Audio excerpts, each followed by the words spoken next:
ഞാനൊരു നേഴ്സാണ്. ഞാൻ എൻ്റെ ജോലിയുടെ കാര്യത്തിന് വേണ്ടിയാണ് സാക്ഷ്യം പറയുന്നത്. ഞാൻ ആദ്യം ഒന്ന് അപ്ലൈ ചെയ്തു, സൗദി എൻ്റെ പ്രോസസ്സിങ് സ്റ്റാർട്ട് ചെയ്തു. പക്ഷേ പല തടസ്സങ്ങളും ഉണ്ടായിരുന്നു. പ്രോസസ്സിങ് സ്റ്റാർട്ട് ചെയ്ത് കുറച്ച് കഴിഞ്ഞപ്പോഴത്തേക്കും എൻ്റെ സർട്ടിഫിക്കറ്റ്സിൻ്റെ ഇഷ്യൂ കാരണം എനിക്ക് പ്രോസസ്സിങ് നിർത്തേണ്ടി വന്നു. ഏകദേശം ഒരു 1.5 വർഷത്തോളം എനിക്ക് എൻ്റെ പ്രോസസ്സിങ്ങിൻ്റെ കാര്യത്തിൽ ഡിലേ വന്നു. അങ്ങനെ രണ്ടാമത് ഞാൻ ചെന്നപ്പോൾ എനിക്ക് ആദ്യം തൊട്ട് ഒന്നുകൂടെ അപ്ലൈ ചെയ്യേണ്ടി വരുമെന്ന് പറഞ്ഞു. ഞാൻ രണ്ടാമത് അപ്ലൈ ചെയ്യുന്നതിന് മുമ്പ് ഞാൻ IMS അമ്മയെ വിളിച്ച് പ്രാർത്ഥിച്ചു.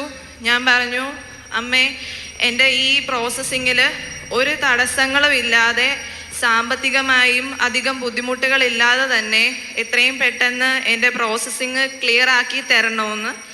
അങ്ങനെ തരുവാണെങ്കിൽ ഞാൻ സാക്ഷ്യം പറയാമെന്ന് നേർന്നു.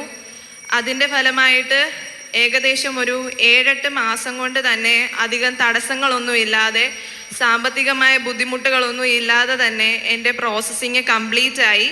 ഇപ്പോൾ അടുത്ത മാസം ഞാൻ പോവുകയാണ്.